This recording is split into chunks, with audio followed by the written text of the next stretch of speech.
Magandang umaga po sa bawat isa. Sana po kayo ay masaya katulad ko. Nais ko po humingi ng pamanhin at magpaliwanag. Hindi po ako nagkanyaya. Wala po kasi sinabihin at anniversary natin ngayon at hindi po ako nagkanyaya para dumami. Siguro lang ay alam din ng mga miyembro ang ating anniversary. At kasi po kung meron pong mag-imbestiga rito at tayo po ay overcrowded, ako po yung makukulong. Meron po bang gustong magpakulong ng hindi po akong makukulong? Meron po ba? Ako po kasi yung pastor dito, kaya sana kayo na lang po yung makulong. Si Scott na lang daw, Scott, ka na lang. At hindi po natin, yung mga, meron pong mga senior na magpunta rito, hindi naman po pwedeng pauwiin. Para kasi nadi-discourage naman po sila, gusto na rin pong umaten. At kayo po ay malugod na wini-welcome. Ano naman ang kasapitan ay ang Diyos pa rin na siya nakakaalam. Last Sunday po ay nag-preach daw ako ng 1 hour and 22 minutes. Sorry po kung napahaba. Kasi minsan ay ang daming binibigay sa akin wisdom ng Panginoon ay hindi ko po alam kung ito ay nakabubuti o hindi, lalo na kung wala din tayo napapakain ng hapon after ng service. Hindi ko po alam paano ito ipapaliwanag. At ang aking mensahe ngayon ay siguro pang siyam na isa na lang, compiled na. Sabi ko sa asawa ko, yung mga message ko ito, compiled mo to, hindi po ako mabubuhay ng habang buhay. Ako po ay iiwan ko rin po ang iglesyang ito pag ako ay kinuha ng ni Lord. Paki-compile mo at ipamigay sa mga pastor na kaibigan natin, baka sakali makatulong. Marami pong kasing pastor nahirapan gumawa ng outline. At probably ay isa sa mga gift na binigay sa akin ng Panginoon yung maggumawa ng outline.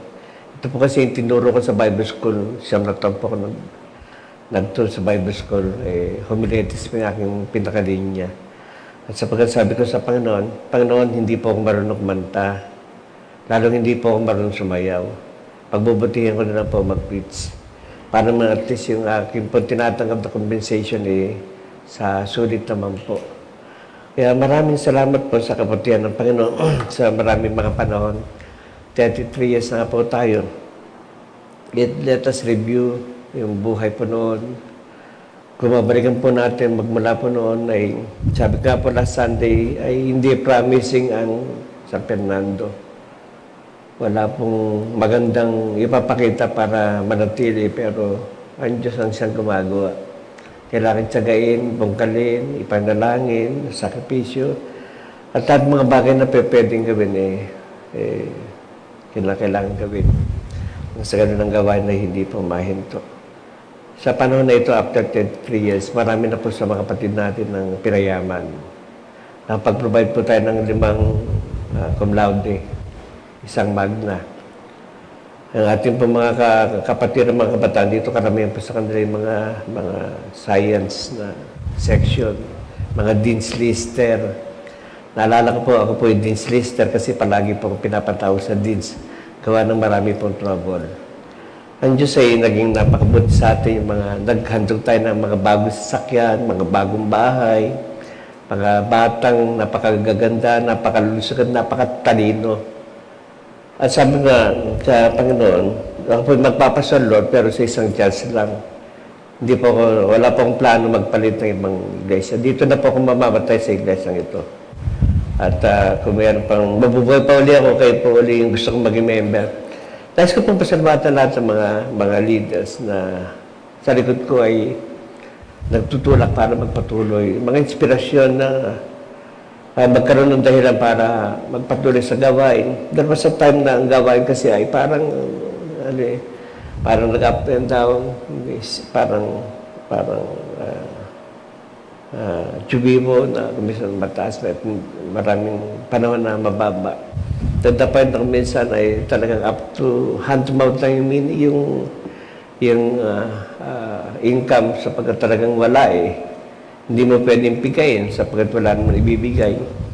Pero ang Diyos naging napakabuti sa atin. Tabi sakyan natin at ating iglesia ay patuloy pang lumalago. At ginagawa na po yung ating pong overflow sa baba na kung sakaling matapos po ito. Binili na po yung lahat ng mga gamit at ino-operate na lang, hindi nga lang po natapos. Kaya salamat sa Panginoon sa maraming mga bagay na ginagawa. Compare sa ibang mga iglesia na talagang nakakahabag. Kaya naman gusto rin natin maging blessing doon. Ating iglesia po ay nagpapala din ng mga pastor every December. Namibigay din po tayo ng mga timba doon sa mga talaga less fortunate kasi dinaanan natin yun dinaanan namin yun. At talagang wala.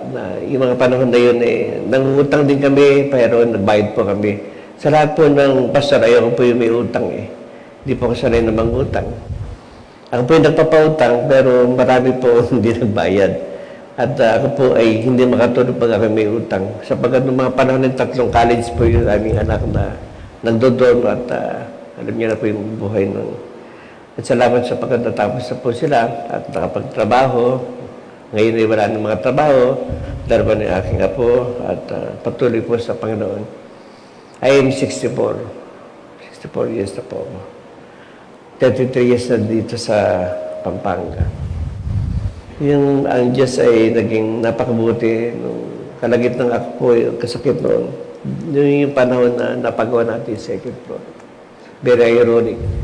Kasi sa panahon na parang wala. Sabi nga ng bata meron. Yung binagawa na ng Diyos sa ating buhay. I think ito yung pang-siyam ng aking pong series. Tama-tama po yung aking message ngayon, yung History Maker. Hindi ko po alam na may ganong kanta, Generation of History Maker. Kaya nire-review ko saan tayo mula noon. At yung mga kapatid ay binalik na lang ng Panginoon pagdating ng mga panahon mga nawala pero unti-unti magsibalik. Ang Diyos ay naging napakabuti. Waymaker talaga sabi ng amin. Ang awit nito ni Haring David ay isang awit ng traveler. Naglalakbay. Ang bansa Israel kasi ay napakahalaga sa kanila yung Passover. Yung Passover sa kanila ay life and death. Pagdating ng Passover, lahat ng mga iba't ibang mga Hudyo na nangalat, pagdating ng Passover, pupunta sila sa Jerusalem. Para ngunit time na ang Diyos ay naging napakabut sa kanila. Ang Passover Lambs ay yung peace ay yan yung panahon na iniligtas ng Diyos yung mga bansang Israel, lahat ng panganay na may dugo ang kanang bahay, pintuan. Dinaanan lang. At yung lahat ng walang dugo, lahat ng panganay, namatay. At dahil sa laki ng utang na loob ng bansang Israel, ay ginugunita nila ito. Hindi pa pwedeng hindi nila gawin ito. Katulad ng mga Hudyo, mga Muslim, na kinakailangan one of their lives ay makarating sila sa Mecca. Bilang pasalamat at pag-alala sa lahat ng ginawa. At ang awit na ito ay kanilang awit. Sa kanilang paglalakbay ay from Palestine, di Judah, punta sila sa Jerusalem para magpasalamat. May mga panahon na kinakailangan nilang matulog sa kalagitnaan ng mga bundok na napakapanganib. Sapagkat ang bundok ay maaring kutan ng mga masama na pwede silang patayin habang sila naglalakad.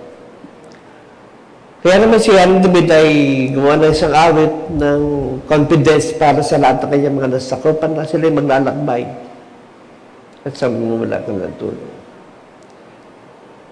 Ang awit nito ay isang ascending, isang awit ng malakas ang boses. Sabi niya, "Where does my head came?" My head come from the mountains. I lift up my eyes to the hill, and where my head came? To the mountain. Kung nabasa niyo po kay John Bunyan, ang isang aklat na nagsabi ang buhay ng mga manampalatay, napakaraming series. Punong-puno ng mga pagsubok. Ngayon, dahil sa dami ng mga pinagdadaanan ay maraming hindi nakarating sa finish line at nawala na lang, namatay na lang, na backslide. Tuluyan na nakalimot. Sa ating panahon ngayon, dumadaan tayo sa pinakamadilim na yugto ng ating buhay, ng ating kasaysayan ay ito po yung gleaning na tinatawag mo. Na kinakailangan maghiwalay ang tupa at ang mga kambing at matira ang matibay kung sino talaga sa Panginoon. Mananatiling kabukas. Sa ating kapanahon ngayon, tayo po ay we are so much bombastic with so different kinds of doctrine. Mga prosperity doctrine, mga health and wealth, mga doktrina na ang sarap pakinggan pero wala pang theology. At the end of the day, makikita mo na lamang na mapanganib sapagkat may pandaraya. At consider tayo mga tao ito na mga nagsiyaman sa ministry ay napabayaan naman yung mga naghihirap na mga miyembro. Sila yung may mga aeroplano, meron sila mga helicopter, napakarangyan ng mga buhay, may mga tatlong mga mansion, hindi mabilang ng mga kotse, at talagang buhay ay napakasagana. And yet, naging para mga sementeryo na ang naman ay buto. Nakaputi, ngunit ang laman ay bulok na buto.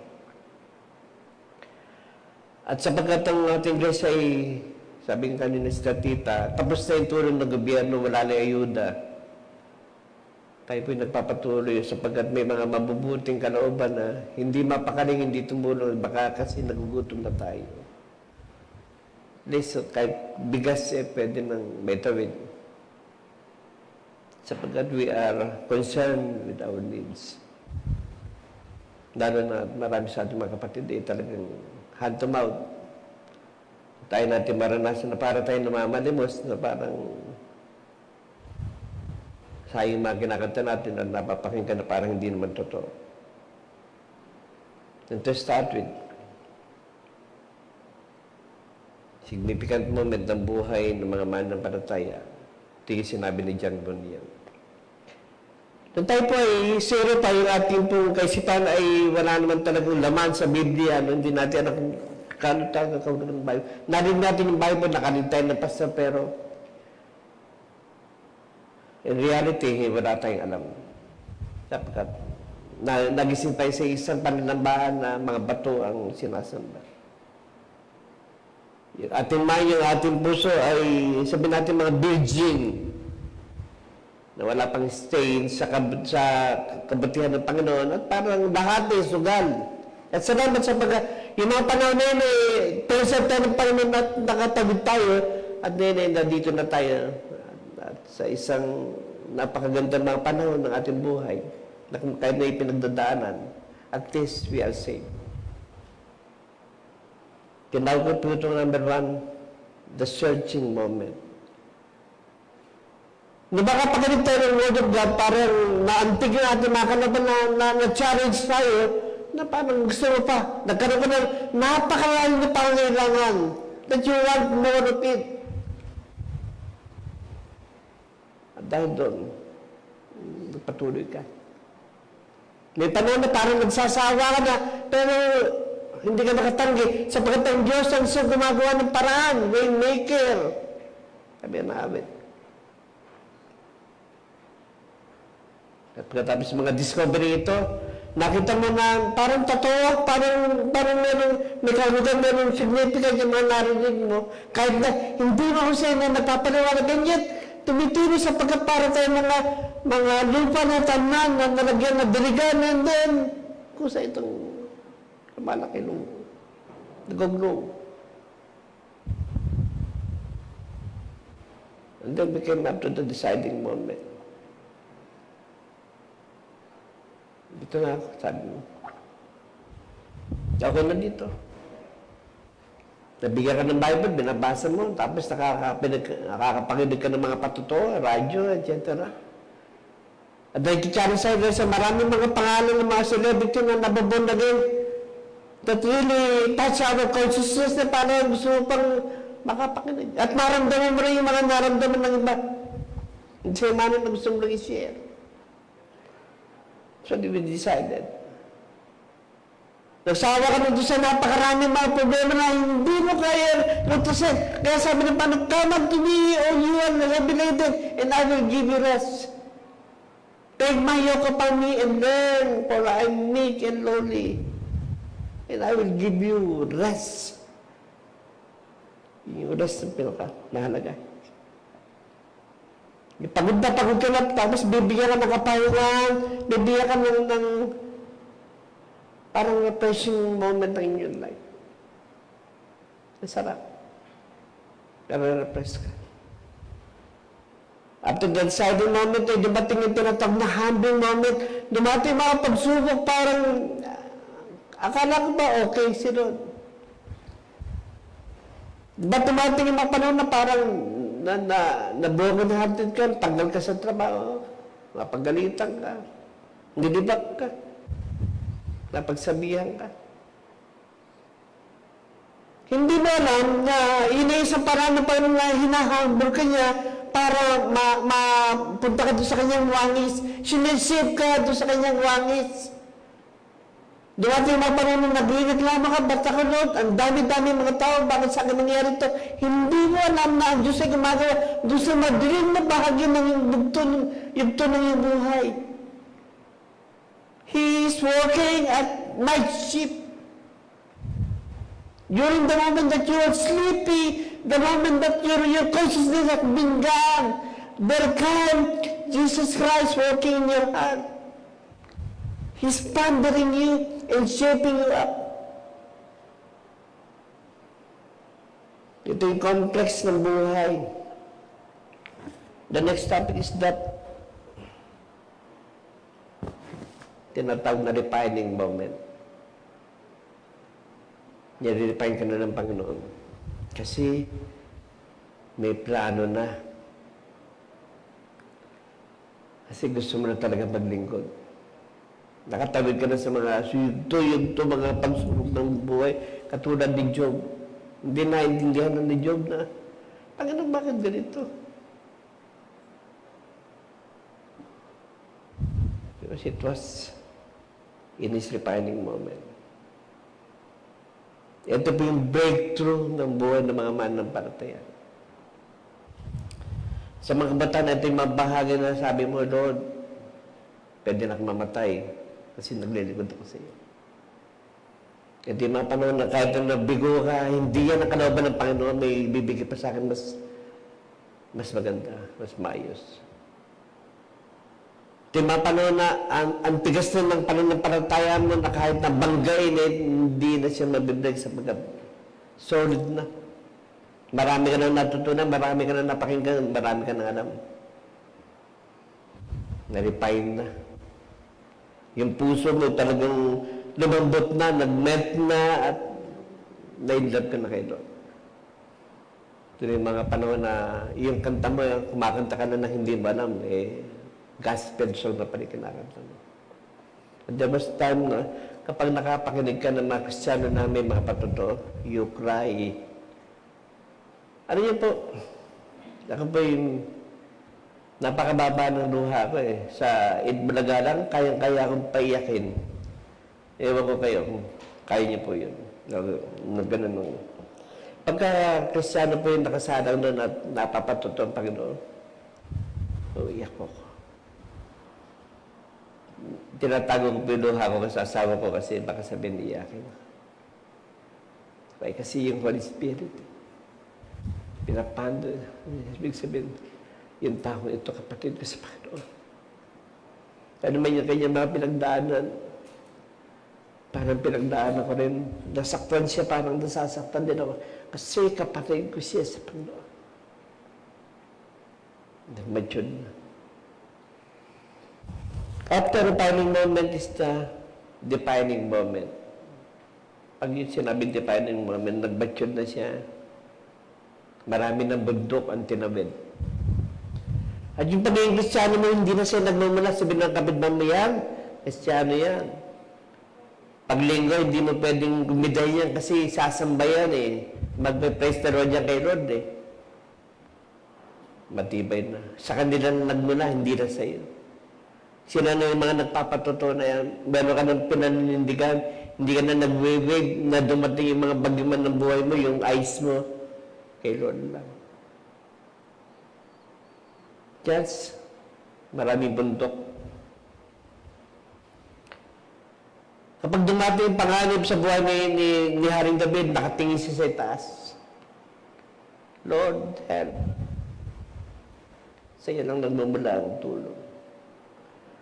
Dahil siya mag-share ng ilang mga bundok sa Biblia, para palagi ko hindi ko kompleto ito. Siya po yung sinulat. Ano niyo po ba yung Noah's Ark ay nasa Mount Ararat, somewhere in... Saan ba yung asawa ni Rupa Gutierrez? Istanbul. Turkey. Yung pong Noah's Ark ay lumalabas pag-init sa pagkatatuto ng wangyero at paglamig nagtatago siya. That makes him present. Ito yung stack up. Naranasan ito ni Noah. Sa Mount Moriah naman ay isang sacrificial mountain kay Abraham kung saan ay inaalay niya kanyang anak mo na nag-iisa. Na sacrifice mountain. Nang panahon na iba, itaparak na lamang ni Abraham yung kanyang punyado sa puso ng kanyang kaisang-isang anak. Sabi, Abraham. Tinawag siya 2 beses. Masaktan ng bata. Tinawag yung bundang na ito, God will provide. Sa Mount Carmel naman ay nakipaglaban si Elijah sa mga propeta ni Jezebel. 452 na pinatay niya. Minubos niya mga propeta. Victorious Mountain. Sa Mount Sinai naman ay binigay ang 10 kautusan kay Moises na nagpasing siya ng at least 80 days dahil lang sa 10 kautusan ito. The Mountain of Blows. Sa Mount Hebron naman ay ang dream place ni Caleb. Sabi ni Caleb, I am now 86, Lord. You promised me to give me that mountain. Binigay sa kanya yung Mount Hebron. Mount Gerizim naman ay yung kung saan ang mga Samaritan woman ay nananalangin. Exclusive sa kanila sapagkat sila ay mag-cast out. Kinakailangan silang bigyan ng isang lugar na kung saan sila pwede sumamba at ito exclusive lamang sa mga Samaritan. Dito sumasabi aming mga ninuno sapagkat we are cast out. Sa Mount Sinai naman ay kung saan it speak about hard rock, napakayamang bundok, kung saan maraming olive, maraming bakal, maraming tanso, dinadulayan ng maraming mga bukal. Sa Mount Olivet naman ay Mount of Transfiguration, kung saan nagpakita si Jesus Christ, si Moises, si Elijah. At ang pinakamatinding bundok dito ay Mount Calvary, kung saan ang Panginoon Jesus ay namatay nang dahil po sa akin, sa inyo. Mount Calvary. The pain, the suffering mountain. Sa buhay natin ay iba-iba mga patutuo natin, iba-iba mga karanasan natin sa ating paglilingkod nung tayo na born again. Ang daming mga ups and downs, mga bundok na mga tinawid. At sapagkat na-define ka na-define ka na ng mundong nakatingin sa iyo, mga nag-observe. Ito yung mga tao na sabi, kasama yan eh. Hindi natin pwede matake sa inyo niya kasi Kristiyano yan. They define us. At yung mga iba't ibang mga panahon ng ating buhay, ng mga bundok, ang mga pinagtagumpayan. Salamat sa inyo. Wala pong nasunugan, wala pong na-stroke. Hindi nanganib ang inyong mga buhay. Dahil iba yung mga patotoo pa natin. Different history, different testimony, different achievement. Katulad ng Mount Everest, ang pinakamatangkad o pinakamataas na bundok sa buong bundok. Na may taas na 28,000 feet, 28.29,000 feet. Napamatay ng napakaraming mga gustong umakyat. Karamihan sa kanila namatay sa lamig.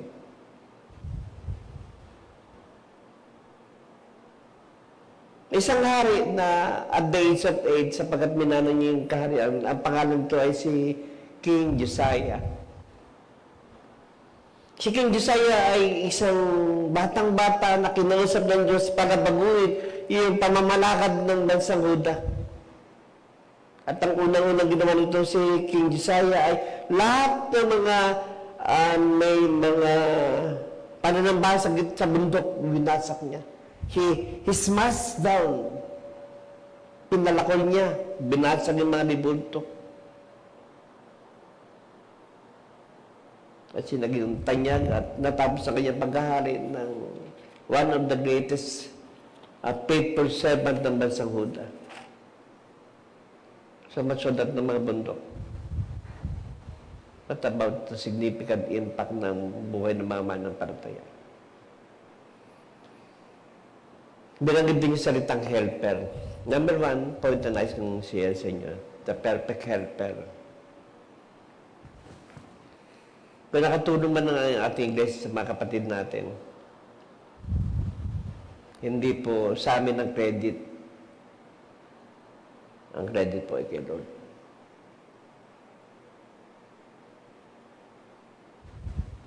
We made the best service that we can. Bumiyahe po kami, dala po namin mga bigas, itlog. Namigay po tayo ng mga pagkain. Nalabas po tayo nabigay ng 10 kilo. Kasi may mga mabubuting puso na hindi mapadali. Nabahay-bahay po kami. Para dalhin yung... Kasi alam po namin yung gobyerno kulang eh. Yung tulong hindi pa rin sapat kasi lahat tayo apektado. Yung COVID na ito ay sinara lahat ng mga business, entertainment, sports, theater, beauty parlor, market, church, name it. Apektado lahat. Parang kabutihan dito sa kalagitnaan ng pangangailangan na to, yung mga lingkod ng Diyos hindi pinagkulang.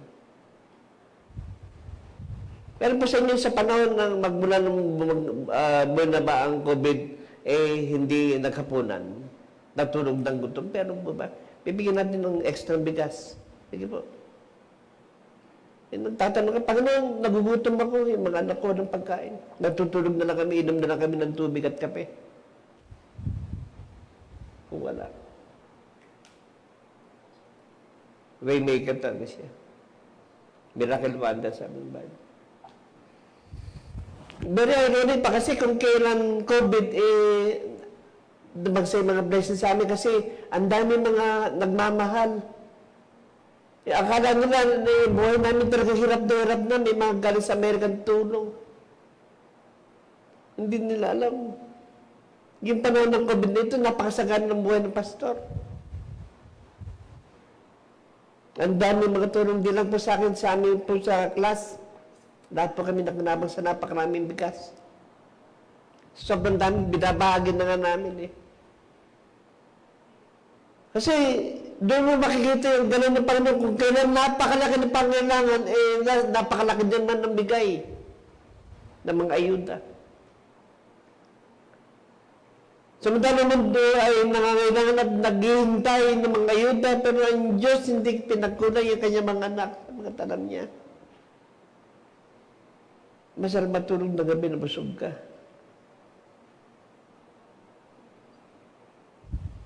Recently po,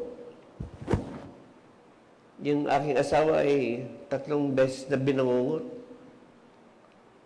Sabi ko, baka natutulog kang sobrang busog. Ang ugali kasi ng asawa, pagka nabusog na yan, matutulog na lang eh. Ako po, hindi. Kasi lumaki na yung tiyan ko dahil sa COVID. Ito yung mga panahon na ang dami nagbebenta, kalahati ng tao sa mundo at nagbebenta na eh. At pati anak ko, nagbenta na. Ice candy, 12. Sabi ko, hindi sa akin yan, nahiyan ko na sa anak ko. Pati kami nagbenta ng ice candy. Naalala ko po nung kami po yung nangangailangan pa. Nabuhay pa kami sa ice candy. Biniblend po namin yung ice candy. Ang bili na ice candy namin, hindi na timitigas. Nabibili na kasi tapat kami ng basketball court eh. Yung mga panon talagang hand to mouth. Yung panggatong namin, kinakailangan mo kami ng kusot para ng gatong. Alam ni Stalinde yan, eh, Brother Soseg yan. Kasi nakikita-kita kami sa kuhanan ng kusot eh. At di pa nakakahiya yun.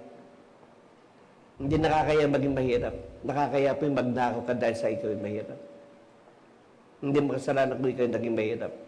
Kasalanan mo kung mamamatay ka mahirap. Let's start dream. Tingnan niyo po yung mga tulong na sinabi dito. 2 Chronicles 16, sabi niya, the eyes of the Lord run to and fro throughout the whole earth to give help in times of needs. Ito mga pangako ito doon sa mga manampalataya na naging matapat sa pagsamba at paglilingkod sa Diyos. Yung mga unstay na mga pananampalataya, yung mga na-define na yung kanilang moment na sila yung mga tunay na lingkod na. Na anytime na dumatay ang Panginoon, sila kasamang dadagitin. Isaiah chapter 14 verse 10, fear not, for I am with you. Be not dismayed, for I am your God. I will strengthen you and I will help you. Pangatlo, the God is the helper of my life. I will not fear. Hebrews 13:6. Takot? Of course, dapat din. Matakot din tayo. Hindi naman po ako Superman. Pwede po ako magkasakit. Hindi ko po sinasabing ako po ay exempted. Pero kung mamamatay ako na naglilingkod sa Panginoon, total mamamatay din lang, eh. Gusto kong, kung ako mayroon na akong bit, at least sa simbahan ko nakuha. Pero wag naman sana nakunod. Pangalawa ay phenomenal maker, sabi ko. Sabi dito ng verse 2, the creator of all things for everything's for his pleasure.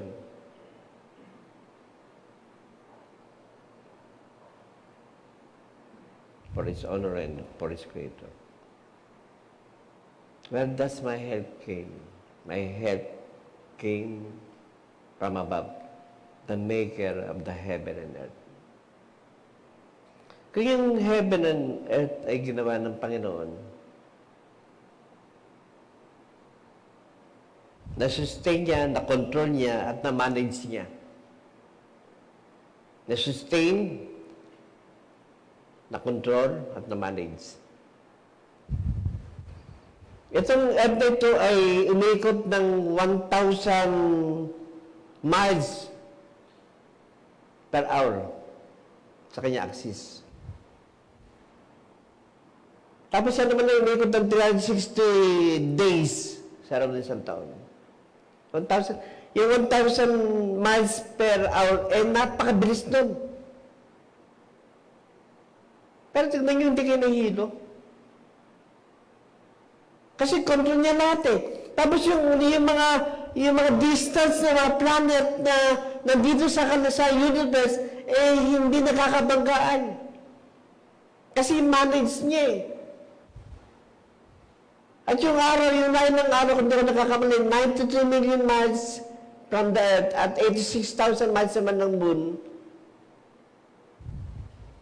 Kalkulado niya lahat, sapagat anything na may pagkakamali sa distance, it's either you will die burn or you will die cold.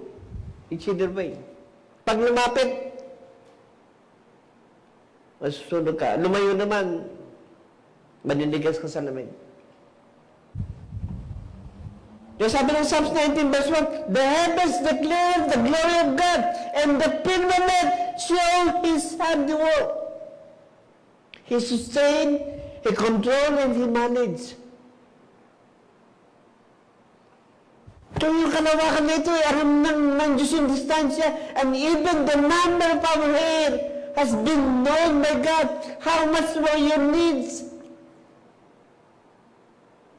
Diba? Kinakailangan kasi natin mag-step up ng pananampalataya katulad ni Peter. Sabi niya, Panginoon, kung ikaw nga yan, bid me to come. Ano sabi ng Panginoon? Come. Ang naman kay Peter, matapang. Tumataya ng leeg. Kahit na lumabog siya, at least siya lang sa buong mga kasaysayan ng banal na kasulatan ang nakalakad sa tubig sapagkat matapang siya.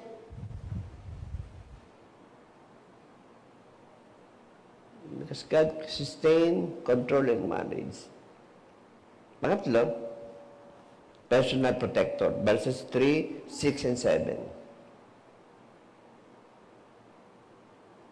He watch over our enemy from calamity, from spiritual power. Andiyan ba si Saul? Wala si Saul? Ayun. Doon ba sa katabi namin ay mayroong bayabas na 3 beses natin pinutol ni Saul. Ayaw nila putulin kasi mayroon na black na duwende na nagpapakita. Pinutol ni Saul.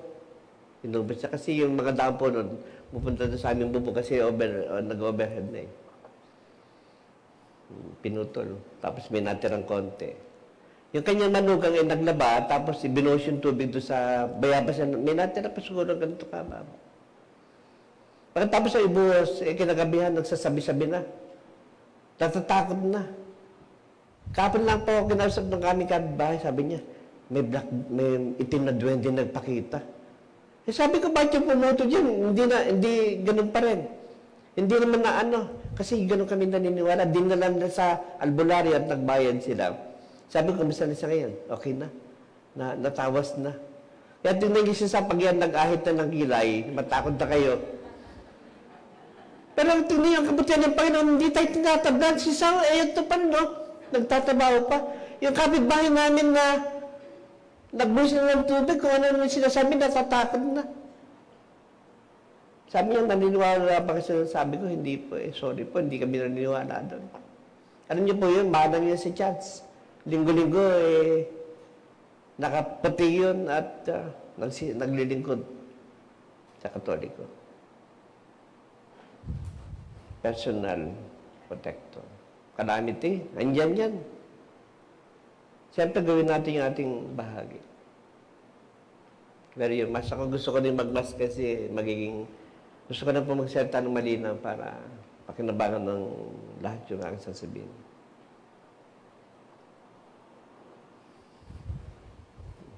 Protector, pang-apat ay perfect or patient watcher.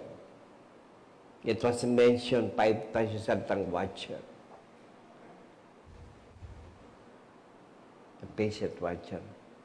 Pinapakita po rito yung pagbabantay ng isang shepherd sa kanyang sheep. Yung pangalang Panginoon. Yung mga shepherd din nagkakatipon sa kalagitnaan ng gabi, sa kabila ng maginaw. Binabantayan nila yung kanilang sheep sapagkat napakadelikado sa mga wolves. Hindi siya natutulog. They watch over night. Yan ito po yung sinasabi rito. Naalala ko yung matandang illustration ni Proseso Marcelo, sabi niya. Galitin ko na po. Ito po yung galing kay Proseso. Meron po isang maglalakbay na nakatulog pa sa daan sapagkat mahaba yung kanyang maglalakbay. Kinabukasan yung kanyang mga abubot, yung kanyang mga daradara ay ninakaw. At nagsumbong siya sa hari. At sabi ng hari sa kanya, bakit mo pinabayaan? Bakit hindi mo binantayan yung mga gamit? Ninakaw tuloy. Pinabayaan mo. Sabi ng naglalakbay. Kasi po naniniwala po ako na kaya niyong bantayan lahat ng aking pong mga gamit sa kabila na ako'y natutulog. Namangha yung hari at sabi niya, ibalik ang lahat ng mga pangailangan ng tao ito at humayo. Yung page niya sa hari, nagligtas sa kanya. Kahit yung paglalakbay, may nagbabantay. Na kailangan bantayan mo, yun nagbabantay sa iyo. Habang naglalakbay ka, nagbabantay siya. At bantayan mo rin yung nagbabantay sa iyo sapagkat pag hindi mo binantayan yung nagbabantay sa iyo, wala ka. Namali ko ka. Lalo ngayon napakaraming maling katuruan. Masyadong mabilis ang paglago ng mga super grace na tinatawag. Mga pastor na hindi nanalangin. Mga pastor na hindi nagmagawa ng sermon sapagkat lahat by grace. Pag nakagawa ng kasalanan, hindi namin ng tawad sapagkat lahat ito ay grace. Binayaran na lahat ito ng Panginoon, hindi mo lang kinakainan pa, ulitin pa. That's wrong. Kasi pwede ka na hindi man nalangin because of grace. Hindi tayo naniwala sa Panginoon. A patient watcher. Tatlong bagay po, he will not slumber, hindi siya natutulog. Panginoon sabi niya, he will not let your foot sleep. Pangatlo, he will not harm you in day and the night. The pillar of clouds and the pillar of fire. Kayang i-provide ng Panginoon. Yung bansang Israel ay naglakbay ng 40 taon na sabi ng banal na kasulatan sa Deuteronomy, hindi napudpod yung kanilang mga pangyapak at yung kanilang mga kadamit ay hindi nag-worn out, hindi nag-upas. For 40 long years. Kasi kasama ng Diyos. Kung yung mga gamit at yung pangyapak ng mga tao ito ay napreserve ng Panginoon, how much more the life of the faithful. Sabi ng Psalm 16, I think verse 160, verse 5. The soul of the faithful is precious to the Lord.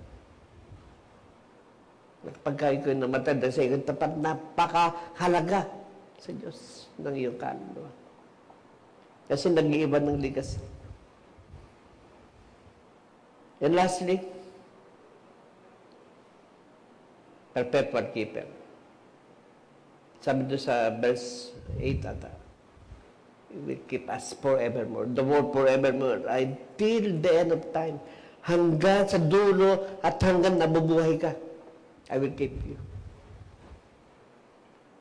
I will keep you from all harms, like a shepherd for his sheep, like a father to his son, like a savior to his creator. He will keep us. Ibig sabihin ng keep us ay He will maintain you fresh and strong. Mananatili kang sariwa. Parang punong kahoy nakatanim sa may batisan. Na pagkapanahon ng tagbungay, namumunga ka. At yung mga damo maganap na lalagay kayo nagtutuloy na umusbong na naman. Ano yun po ngayon, crazy ang tao sa pagtatanim. Sino po sa inyo crazy sa pagtatanim ngayon? Puro halaman. Meron pong kilala at hindi ko po sasabihin ng pangalan, pero ituturo ko na lang. Nasira ulo sa pagtatanim. Pagka hindi gumanda yung tanim sama na lang, nagkamali ata ka ng turo. Banda rito pa, banda rito. Yung bahay namin, malapit na po kami, walang tulugan sapagkat lahat, puro halaman na. Pag napunta po kami sa tindahan ng mga halaman, ako, kinakabahan po ako. At ngayon, yung tao yung crisis sa mga tanim. Alam niyo po yung bilihan ng ano, puro-puro ng mga kotse. At pagkat COVID, nakakuha ng mga tao, gusto niya magtanim. Yung Facebook ngayon, puro pagtatanim. Ang laman. It will keep us press. Itong bagay po, dito po magwawakas. God works silently at night. Maraming panahon gumagawa siya pero hindi mo alam. He works silently. Hindi mo alam yung mga pagsubok sa iyong buhay, dahil sa grace niya, nakatawid ka. Hindi mo alam yun. Maraming panahon sa iyong buhay na nagkasakit ka, hindi mo alam na pinagagaling ka ng Panginoon, hindi mo alam yun. Kasi, very busy ka. Kada mo gamot na napagaling, hindi, siya pa rin. He works at night. He works in the most crucial time and moment of your life. Nakala mo kaya mo, kala mo ikaw pa, pero hindi na pala ikaw. Pangalawa, always available when you are at the edge of your lives. Yung mga panahon mo, yung nasa dulo ka na at hindi mo na alam kung ano yung gagawin, doon siya magbibigay ng wisdom.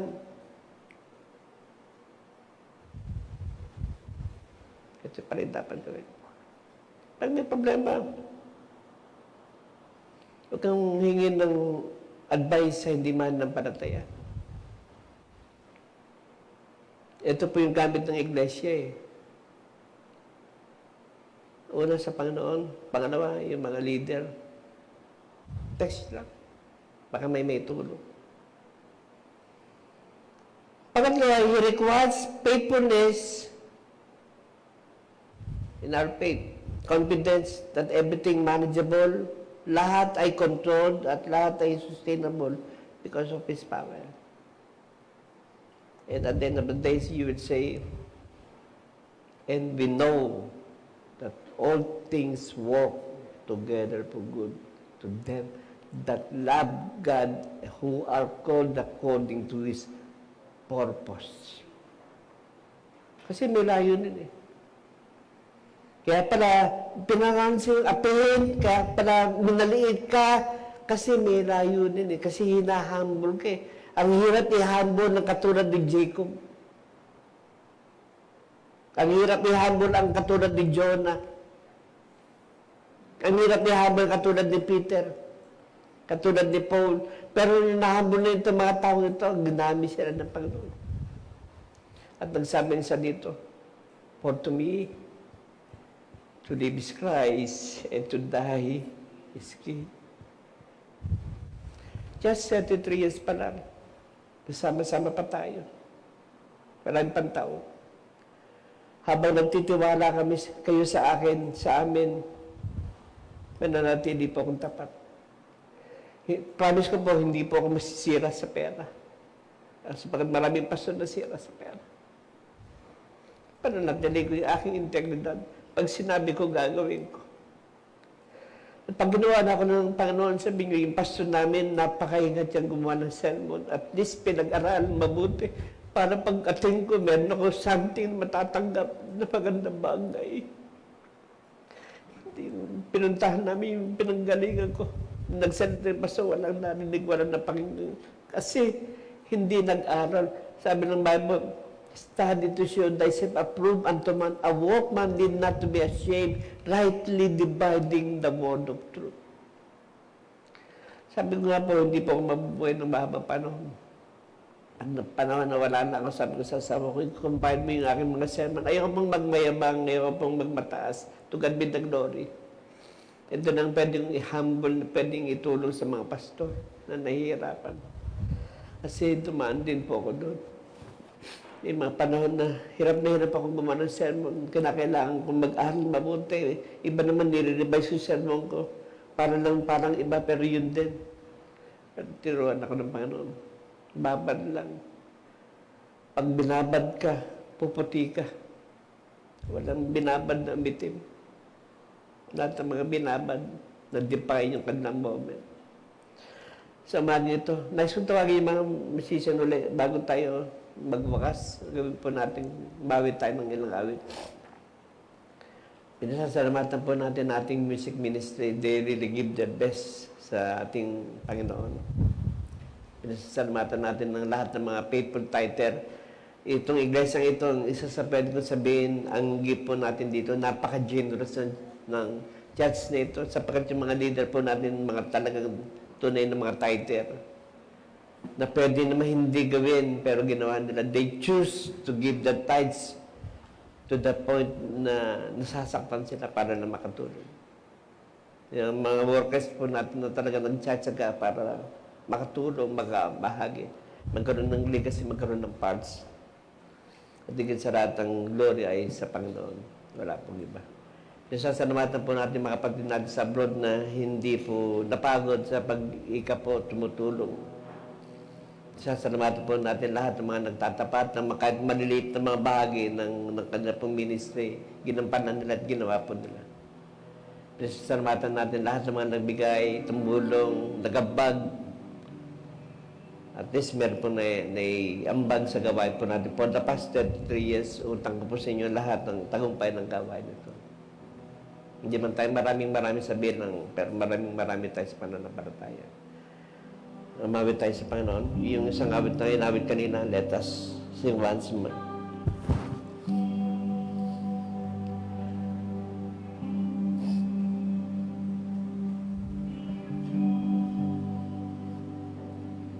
Father, we just want to praise you for the 33 years of your faithfulness, for your goodness and greatness in our lives. We find you out faithful and true to every promises, Lord. You're really there in the midst of our testing, temptation, and trials. You're so faithful, Lord, in so many ways. Hindi mo kami pinabayaan minsan. Hindi mo kami ginutong, hindi mo kami pinagkulang. Nagkasakit ang mga kapatid, pero pinagaling mo sila. Nangailangan at sila'y tinugunan mo. Nagkasakit at dinalo. Nangailangan at ikaw ay sumagot. Nasaktan mo at kinumport mo. Salamat po, Diyos. Salamat sa lahat ng mga leaders, Lord, na nasa likuran namin. Sa lahat naman nagsasakripisyo sa pangangaway, Panginoon, magpatuloy. Maraming salamat, Panginoon. Tinatawag namin itong isang tagumpay ng gawain for the 33 years of this celebration, Lord. Naging napakabuti mo. Naging napakatapat mo. Naging napagbigay ka. Maraming salamat po, Diyos. Sa lahat ng nag-contribute, we cannot stand alone. Ito po, Diyos, sa isang team effort ng bawat isa, Panginoon. At wala pong pwede magmalaki, wala pwede magmayabang. Ikaw lang lahat ang isang may taas. Malugod ka, mapangalan ka, Panginoon. Hindi man naging galbo ang aming pong celebration today, Lord. It is because of the situation, Lord. Because of protocol. But we really praise you, Lord, for so many things in our lives. We cannot count the blessing. We cannot name it one by one.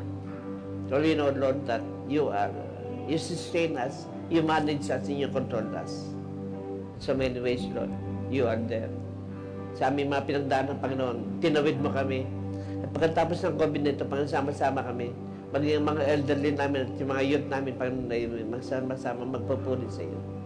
Sapagkat ikaw ay isang dakilang Diyos. At kung meron mang kapurihan, meron mang karangalan, at meron mang pagmamalaki, ikaw yun, Panginoon. Salamat po. Pagpalain mo pang susunod, maraming tao pa ng aming pangbuhay. Maraming mga tao ng aming celebration. Bahag pang tagumpay ang makikita namin, Panginoon. Yung mga anak namin, yung mga apo namin, Panginoon, they are in the top, Panginoon. Sila yung magtatagumpay katulad ng pagtatagumpay ng kanamang magulang. Paano kami nilip up, Lord? You will also lift them up, Lord. This generation is so blessed. Salamat po, Ma, sa lahat. Pinupuri ka namin, pinararangalan ka namin, niluwalhati ka namin. All glory is yours, Lord. In Jesus' mighty name we pray. Amen, amen, amen.